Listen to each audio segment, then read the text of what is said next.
You're the commissioner. Who's responsible? You conducted the investigation. Who was responsible? I don't have that name, sir. I tell you why don't you have the name that I was originally. Have you asked anybody?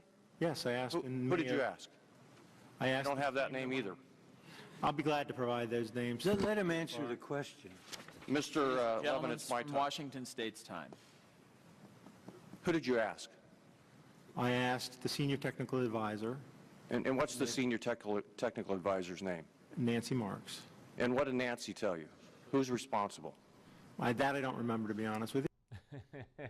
All right, folks. Joining us now is Grover Norquist, a man who needs no introduction, yet he is the president of Americans for Tax Reform and the author of a brand new one.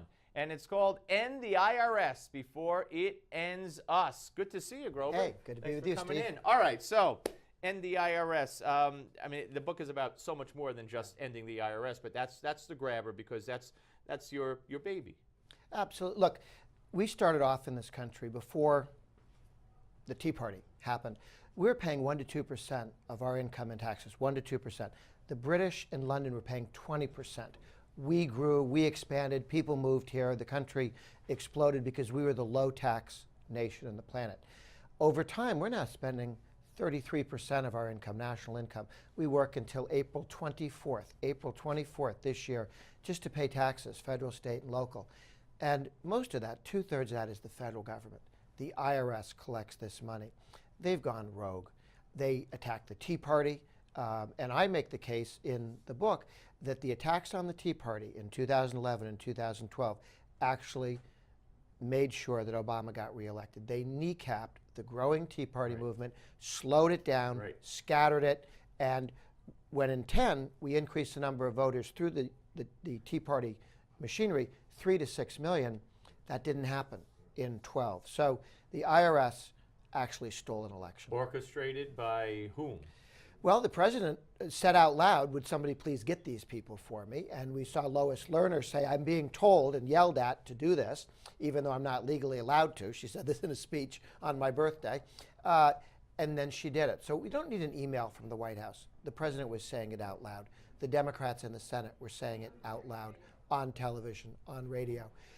They sent her to go after the Tea Party, and they damaged the Tea Party. They kneecapped a growing movement. Had this been the other way around, had this been George W. Bush, IRS, going after progressive groups, what would have happened? People would have been in prison, and there would have been leaks from the IRS. What's scary is that the IRS is so committed to big government and the left that there were no leaks. People knew they were breaking the rules. They knew they were breaking the law. Nobody called the New York Times or the Washington Post or Newsmax to say, hey, let me give you a scoop. Right. This is what's happening. This is wrong. Nobody stood up and said this is wrong.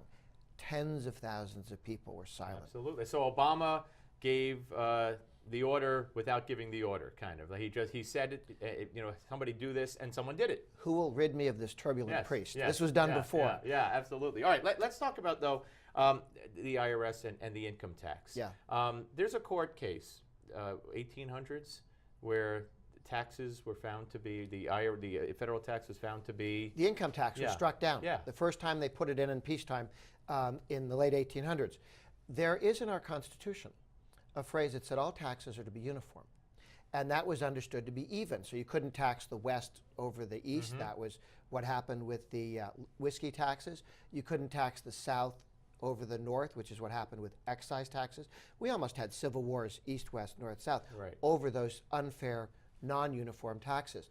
And in the Constitution, it says uniform. Now, people have forgotten that. It didn't change with the Constitution. Court changed and allowed it. I believe that as we move towards demanding a single rate tax, whether that's a fair tax, on the sales tax, or a flat tax, if we treat everybody the same, if we say it's the same 10% or 12% across the board, one, it's tougher to raise a tax if everybody pays the same. Prior to emigrating to America, I grew up in Massachusetts.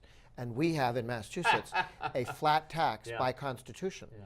So it's a lower flat tax than other states would have because they can't divide us into different groups and mug you one at a time. Watch for that case to come back at some point. All right, is Rand Paul the man to try to make that happen? He certainly could be. I've seen his proposal that will be coming out in a couple weeks. Very strong, very pro-growth. tax reform. He's obviously been a leader of the taxpayer movement for a long time.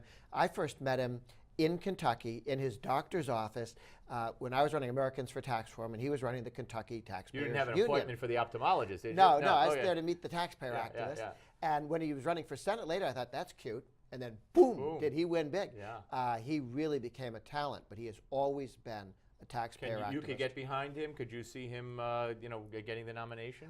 I think he's one of 5 who could. I think he'd be a strong candidate. I like the precedent of a taxpayer advocate becoming president. I think that's the kind of thing we should encourage. Let's talk about the size of government. Yeah. You pointed out that there were 2 periods in this country where the Democrats greatly expanded the size of government. Describe those. We only have a couple minutes. And then what that says for our ability to turn that around quickly. People like to talk about the government growing as if it was the frog in a pot that grew slowly. In point of fact, half of the federal government comes from 4 years in American history. 34 to 36, Democrat supermajorities, they passed a bunch of entitlement programs. Then 64 to 66, Medicare, Medicaid. 10% of GDP is now consumed by those government programs in those two-year periods, 4 years, that then grew. Rammed in by the Democrat supermajorities under FDR and then LBJ. Yeah. Great Society, New Deal. Can we turn it around? And the answer is yes. We can with one vote. Paul Ryan's budget, the Ryan budget plan, fixes entitlements and drops in half the projected cost of all entitlements and welfare programs moving forward. Dramatic reforms. We just need a Republican House, 51 votes in the Senate, and a Republican president. We can do a U-turn on the road to serfdom. Is Hillary damaged goods, or is she a legitimate threat to win the White House? Both. She could win because she's a Democrat and they're going to have a lot of money and a lot of oomph. But she's the past. She was trying to make herself something other than the wife of a former president, so she went and became the person in charge of our foreign policy. Right. Okay? That worked out real well. No, the whole reset button. That does not look good. Yeah. All right. Listen, Grover, great to see you. Hey, good to be A lot with of you. information. And folks, the book, End the IRS Before It Ends Us. And it's a great read. There it is on your TV screen by the one and only Grover Norquist. Good to see you, sir. All right, folks, when we come back, Kyle Kondik will join us, talk about Rand Paul's announcement and the whole political landscape. Don't go away.